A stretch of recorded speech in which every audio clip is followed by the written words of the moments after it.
Ironically, we don't need the ego to do our best work. On the contrary, it stifles our work because the ego is essentially going by past experiences, past conditioning. It doesn't really see the moment in this fresh, creative way. When we're able to get the ego out of the way, then we're able to act upon the opportunities of the moment.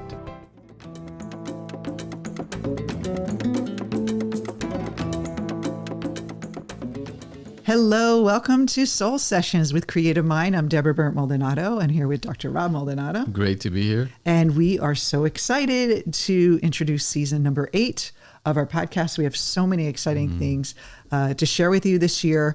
And so before we begin, if you don't want to miss an episode, if you're watching us on YouTube, don't forget to subscribe to our channel. Click the button here.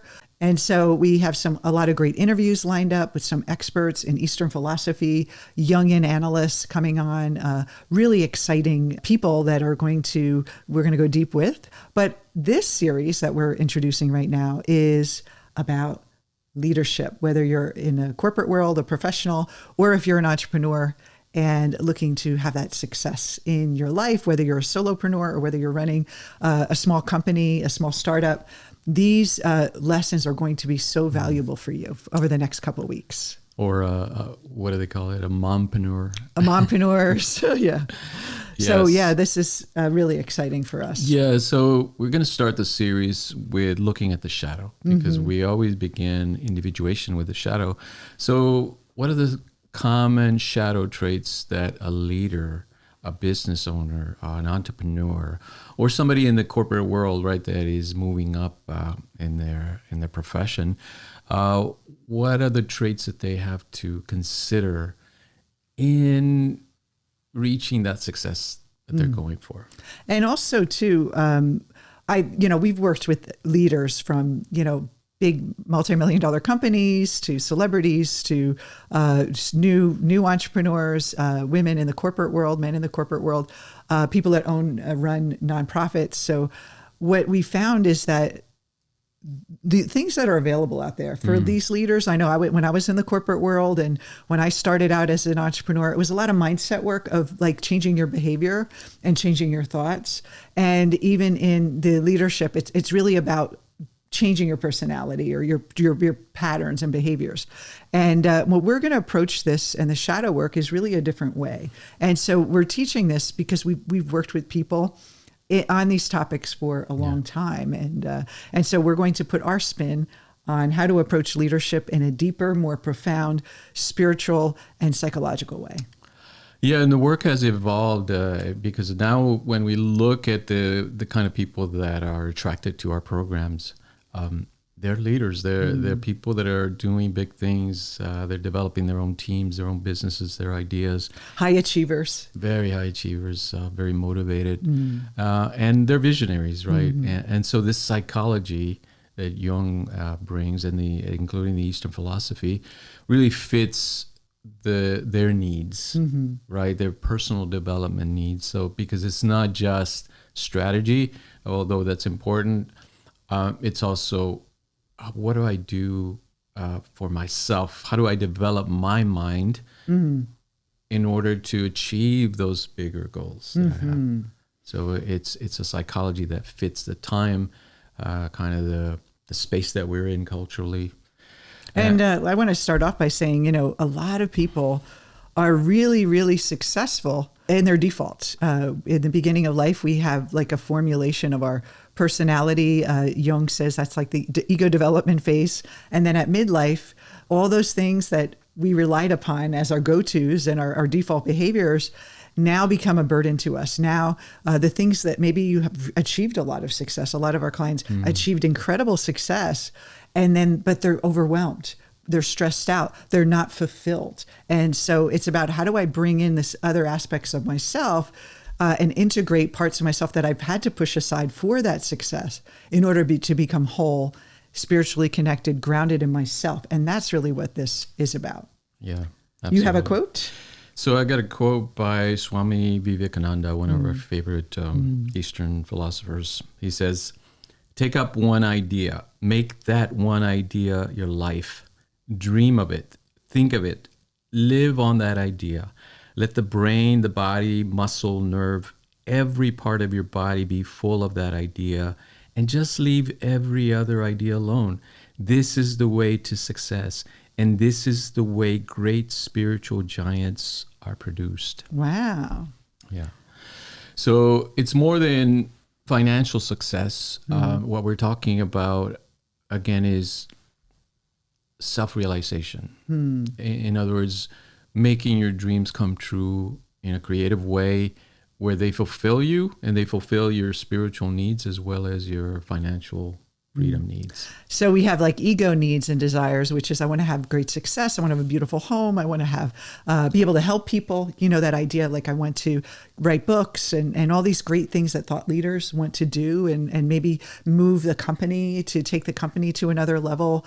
All those things are great. But if it's coming from ego, it actually works against you after a certain amount of time. And what I've seen over and over and over again with, being around entrepreneurs basically for 20 years is that there's always this this point where they have these stories they tell, and it's the dark night of the soul. And they say, oh, I've been having this success and then something happened. Yeah. I got sick, or someone took money from me, or, a key employee left, or, there's always some kind of friction that they had to basically start over again. And it's because those things we need to embrace and say, not push away and say, well, let's, put up the barriers and avoid that from happening again. It's like, well, why did that happen in the first place? What is in me that needed to be disrupted? And so these disruptions are actually gifts. And when I would share that with my colleagues and friends, they were like, oh, I never thought of it that way. It's like, how do I build up, barriers for that happening again and check, all the boxes so I can avoid that. But so if you are listening and that has happened to you, maybe you reached a really great level in your career and then you got laid off. That's what happened to me. Or you have a successful business and then, COVID happened or some kind of economic struggle happened. And then you're like, what is going on? And it's always an opportunity. So that's what we want to avoid. And so some of the things we can do to avoid that big shift, shaking up, is to start examining it now. Don't you think? Instead of having this, so it's a smoother transition into your true self versus a shock to your system. Yeah, and this topic is interesting because it takes us into new territory as far as the podcast topics that we've worked with in the past.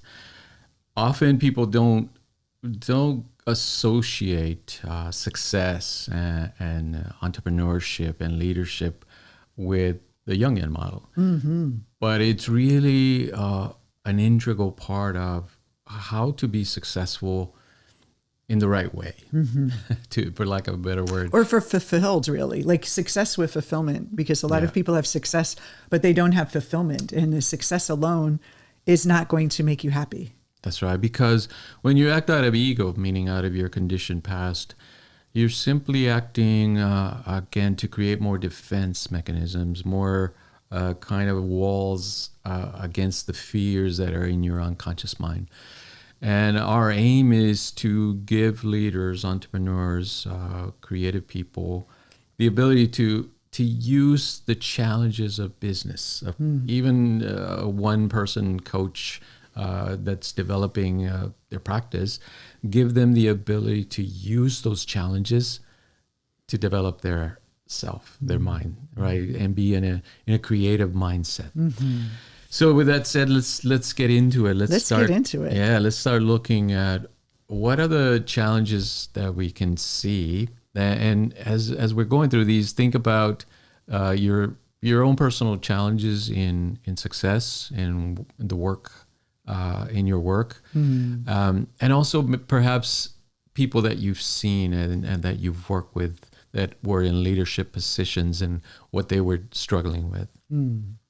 So these are three different types of leaders, or they're traits that show up in leadership positions, and so we want to see these as how the shadow plays out. So they're more like ego traits or persona traits. Exactly. Yeah. So they're default traits. We're going to talk about what they are. Why would someone be that way and what would be in their shadow? Yeah. Yeah, and we want to normalize these. In other words, every one of us has some of these qualities, and you'll recognize them in yourself, perhaps. So we're not talking about pathology. We're simply talking about kind of pitfalls that tendencies, we tend to fall into, and that we want to be aware so that we can start to learn from them and find ways to use them in a creative way. So first of all, the controlling type, the avoidant type, and the indecisive type. Right. So I've been all three. Yeah. Again, we all have these. And one it really predominates usually. Yeah. Yeah. They only become really problematic when the leader gets stuck in using one type to like respond. A rigid way of responding in their leadership style. So that like a hammer and a nail, you just look for nails and you're using the same strategies to deal with everything. That's right. So the controlling type, let's begin with that. Now, controlling behavior, again, it's part of our human behavior, right? We all want control.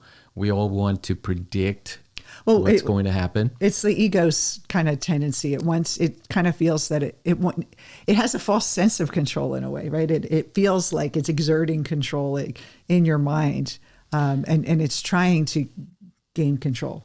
Yes.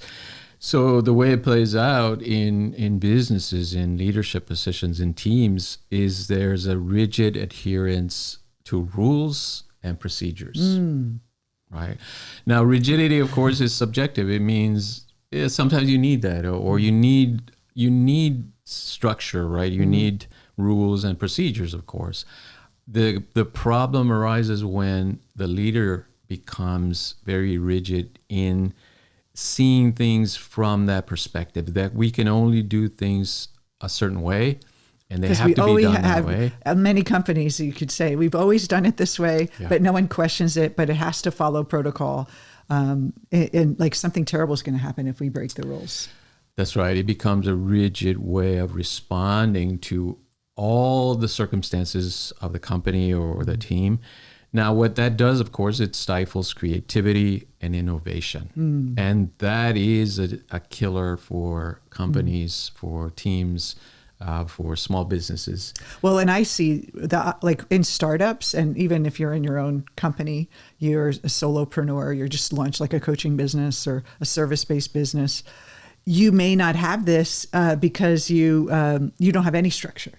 And so the opposite of that would be, I've worked in many .com startups back in the 90s when, the internet first started becoming popular, way before Facebook. And it was chaos. I mean, there was no structure at all. So it's not that structure is bad, but there needs to be a balance.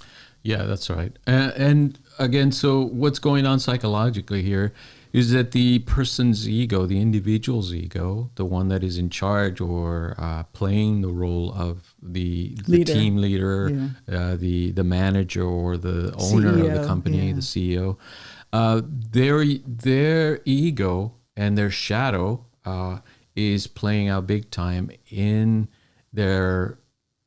They're essentially projecting their shadow onto the business. So the shadow would be chaos. The shadow would be an organization, right? That's a good point. Yeah. Or things that are out of control. Well, I would say it's a fear of losing control. But because why do we want control? There must be like a pressure in the unconscious mind, a pull towards the fear of losing control. Well, for me, I mean, I could say like in the first how many years of our business, it was a very small team. And every time we would start to grow, I would feel this sense of, kind of like I didn't want to hire too many people because they would be doing things that I would normally do. And it was like exhausting me because I didn't like hand off things. And I always wanted to be micromanaging everything. And then you would have an idea and you'd be like, hey, let's do that. And I'd be like, no, we don't have time, because I was basically trying to do everything myself. And, so just micromanaging, the one person on our team.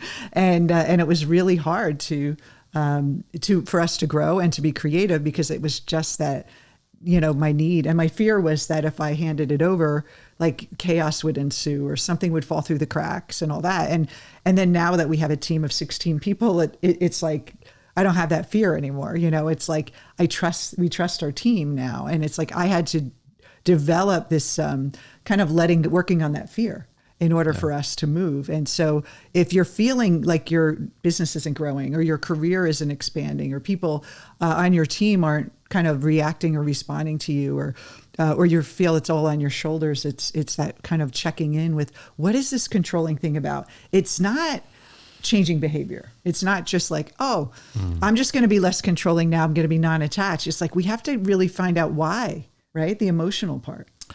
Yeah, that's a good point. Often people want to jump to the change of behavior because they see that, well, that will give me the quickest result, right? If I simply show up in the office and now impose the opposite behavior, which is let's be creative, let's loosen up the rigid procedures and rules, that I will be on the right track. But that's not the point here, because the individual hasn't checked into the emotional component of it in the shadow. And what really interesting for me, I'm being very transparent right now, but what really happened is I never created a lot of structure because in my mind, I knew where everything was in my head. And so I didn't even have a structure or system that I could actually empower people to take on. And so what ends up happening is if you're trying to like control it all yourself, you actually create chaos. You create more chaos and more fires to put out and more stress for yourself. So it's not that your controlling avoids chaos, it actually creates more. It's like you get the opposite of what you fear. And so I had to really get into the motion of what is that chaos? What if things fell through? And I remember Rob and I coach each other all the time. And you were like, what are you really afraid of? Like, what would happen if everything, fell through the cracks? And I really went down to it. And when I realized that it was nothing and it was just this kind of illusion or this kind of black smoke that my ego was like throwing up, like this dark, terrible thing's going to happen, you were able to face it. And then you can find the balance between structure and creativity. So it's about balance. It's not about stopping and controlling. You do want to have an element of control because you want to be successful in structure, but you don't want to be, it's almost like Jung would say, it's the tension between the opposites and finding that integration of both. Yeah. And that balance is achieved internally. In other words, it's not about delegating different things to the team. It's about the person, the CEO or the person that's in charge, really examining what are the roots of that fear of losing control and dealing with them, integrating them. And so it goes from insight, first of all, acknowledging that this is happening, right? I'm falling into the controlling element of the projection, and then moving towards finding the source within the psyche. Well, it's easy thing to look at is everything when things do not work or things get out of control, you're triggered. And so sit with it, like instead of trying to fix it right away, I sit with it. I'm like, okay, why am I feeling this way? Because what I used to do until I did the emotional work, I would just try to like chase, like almost like run away from the chaos. Like, let me kind of keep going and going and going. And then one day, eventually I can like get so far away from it, it never catches up with me. And that's what a lot of people do. They run away from their fears and they create alternate behaviors to keep, and then keep us away from feeling those things. And that's kind of what the ego, our patterns are created, is through avoiding on the unpleasant feelings. So we do is have people sit with the trigger of that chaos and get clear first. Then you can take action. Then you can decide. But you have to look inward first. So let's go to the second one. Yeah. So the avoidant type then. This is avoidance of conflict, right? Is the classic one. In other words, the individual avoids any hint of conflict, any discomfort or making the other person uncomfortable. And therefore, what happens when a CEO or a leader is in that position, then things start to get swept under the carpet, right? The emotional environment of the team becomes nothing is really spoken of openly, which means everyone is stuffing their feelings about what's really going on. They're not able to express it because there's this lack of confrontation. And often people read, especially the avoidant type, they read confrontation as totally bad, right? If people are arguing or disagreeing, they're uncomfortable. They don't want to have this in the team, and therefore they shut it down. Well, yeah, they think that conflict is bad, but conflict creates change. And so when there's a conflict, it's always an opportunity. And the avoidant, and let's talk a little bit about where this comes from. Let's say your parent never let you speak up, or that you saw witnesses your parents fight. Now, remember, this isn't pathological. We all have patterns that our family taught us about how to be human, and we learn from them and are shaped by them. So if conflict was denied, I worked with so many of my clients that said, no one spoke of anything, or my parents never argued, but there was always this undercurrent of frustration and anger. Like you had said to me, like young children, you don't have to tell them anything. They don't have to witness it. They have this intuition and they know what's going on in the family. So there's kind of an unspoken rule, an assumption that confronting people are bad, or you watch people fight and you don't like it, and you're just like, oh, like all that anger in the household, and I don't want to. I want to smooth things out. So whatever you individually experienced and how you interpreted it and how you decided it was the best way to be, that could be what led you to the avoidance. That's right. What ends up happening in these situations is there's all this unresolved tension building up, which leads to passive aggressiveness. In other words, people have to resort to underhanded, meaning instead of openly stating what they need or what they feel, it's implied, right, in a passive aggressive way, almost like in like if you're in a team meeting or a conference, executive meeting, and someone like throws you under the bus or makes a snide comment or jokes around, but they really mean, like they're kind of, it's like a jab a little bit. Or, what else I see happening, especially in the corporate world, and now that a lot of us have remote teams, a lot of entrepreneurs have remote teams, it's not as prevalent, but maybe it is because they have like, our team members talk to each other, all of our team members talk to each other. It could be that gossip, right? Like, Mary, can you believe her? She da-da-da. And that team member won't confront that other person, but they'll talk about them behind the back. Of course, that doesn't happen in our company. But in many corporations I've worked with, it was all that standing around the water cooler, complaining about the boss, going out to lunch, complaining about that other department. And then no one's really like talking about what's going on. And it's all like, almost like it's not my fault, it's their fault, and projection. All of these tendencies, what I've seen is they lead companies to becoming bureaucracies. And a bureaucracy is simply when people, they're no longer passionate about their work. They're simply doing the procedure, the rule, whatever it is, and checking out, right? In other words, very little work gets done. It's primarily about justifying your position and keeping up the appearance of work. That is a bureaucracy, right? That's where companies go wrong. What we want is a vital team that's really invested in the business. Everyone is passionate about what they're doing, and it's a creative team, right? That's the creative mind process. So the third one then is the indecisive type.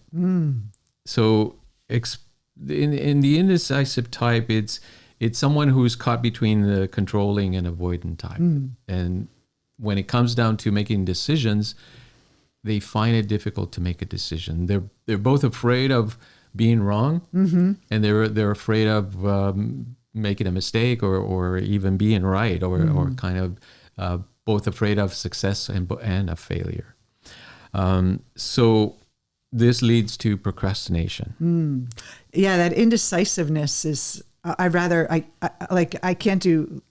afraid to make a choice because I'm afraid of failure. I'm afraid to what would, if I made the wrong decision. And I find like I fell into that trap too. And here's the quality of that indecisive type. they are very, very, very hard on themselves for their mistakes. They are almost like we call it the animus possession for women, is that hard, negative, almost like beating up with words, like you're no good and I can't believe you did that, when we make a mistake. So we do the indecisiveness because here's the thing, you really don't know if a decision is good or bad until you make the action, right? And so your mind is in this kind of stalled place because it's trying to say, how is it going to play out? You don't know. And so you're making a decision, trying to make a decision that's going to win all the time. And that's not how you make decisions. You make decisions in order to make a step forward, and then you see what happens, and then you redirect and redirect. You don't just wait until you are perfectly clear in your mind that this is absolutely the right decision. And I could tell you that many of the decisions, I mean, there's sometimes where you can be overly like decide, and not think at all. So it needs to be a balance. You can't be, just saying yes to everything or just saying no to everything. You have to have that kind of self-inquiry. And then I always say the best way to look at this is the indecisiveness is that what's the worst that can happen, right? What's the worst that can happen? You have to get to the emotion of it. Like, what am I really fearing in this decision? When this takes hold in the team or in the company, this leads to frustration among team members, obviously, because nothing is being decided in a clear-cut way, and often leads to missed opportunities. Because when opportunities arise, often it's not going to last. It's like a window that opens up, and if the decision is not made, then it passes and it's gone. So all of these, again, you might recognize all of these in you or your teams or in bosses that you work with. We're not saying these are rare or only happen in this way. We all kind of exhibit some of these traits or types periodically, right? Again, what we want to know is what do we do when these show up? As we recognize these patterns showing up in our teams, in our companies, how do we start to move in a creative way? And so the principle is insight. We first start to kind of step back, take a breather, and ask, what's going on here? What is the pattern that's playing out? That insight then allows us to move towards finding the root of that fear, which is typically in the unconscious mind. And it's not something you can think about rationally and I think a lot of people want the quick fix. They want to okay, I got this. Now tell me what I need to do. And we have to notice, I think, what is our major trigger around leadership right now, and what is happening in what triggers me about my team or my business partners or my consultants or whoever we're working with and creating our success around, and then what's that triggering response, and then what am I doing? Am I controlling? Am I avoiding? Or am I indecisive? Is it related to one of those things? And then we have to ask, well, what am I really why am I behaving this way around this trigger? And I could tell you that for the control is that fear of chaos and being out of control. For the avoidant, it's usually anger, afraid to get people upset, afraid of anger. And then indecisiveness is a lack of trust in your own self. And here's the thing, you don't have to trust the decision. You have to trust that whatever decision you make, and even if it fails, you're going to be okay. That's freedom. But if you are always looking at it if I make that decision and it fails, it's going to be the end of the world. Every time you make a decision, you will be in that indecisiveness. So it's about really examining the emotional part of your own triggers and what your fears are in these situations. Absolutely. It's very similar to the individual's work in the creative mind process. It begins by observing and acknowledging kind of what you've created and the circumstances that you find yourself in are reflecting your own psychology, your own unconscious mind.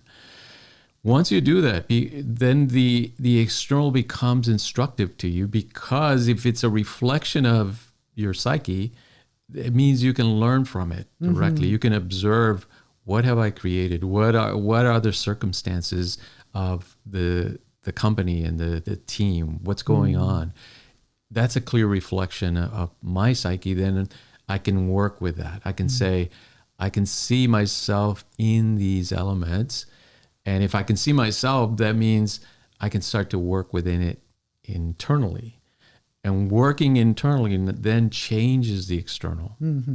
So this is the difference between the Jungian model and, let's say, a cognitive behavioral model, where the emphasis is on changing the action. Here, the emphasis is on the inner work of the individual, changing the mindset, then taking the action after that. Any outer conflict is pointing to an inner conflict.